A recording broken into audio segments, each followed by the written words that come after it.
بسم اللہ الرحمن الرحیم۔ السلام علیکم ورحمۃ اللہ وبرکاتہ۔ سیدنا عمران بن حسین رضی اللہ تعالیٰ عنہ سے روایت ہے کہ ایک شخص نبی اکرم صلی اللہ علیہ وآلہ وسلم کے پاس آ کر کہا، السلام علیکم۔ اس کے سلام دینے پر نبی اکرم صلی اللہ علیہ وآلہ وسلم نے فرمایا، اس کے لیے 10 نیکیاں ہیں۔ پھر ایک دوسرا شخص آیا، اس نے کہا، السلام علیکم ورحمۃ اللہ۔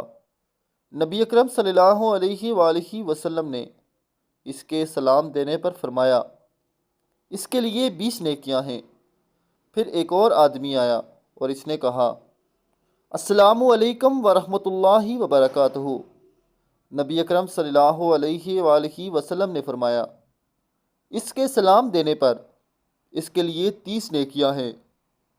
دعا ہے اللہ پاک ہمیں اس حدیث مبارکہ پر عمل کرتے ہوئے صحیح طرح سے سلام دینے کی توفیق دے تاکہ زیادہ سے زیادہ نیکیاں کما سکیں۔ جزاک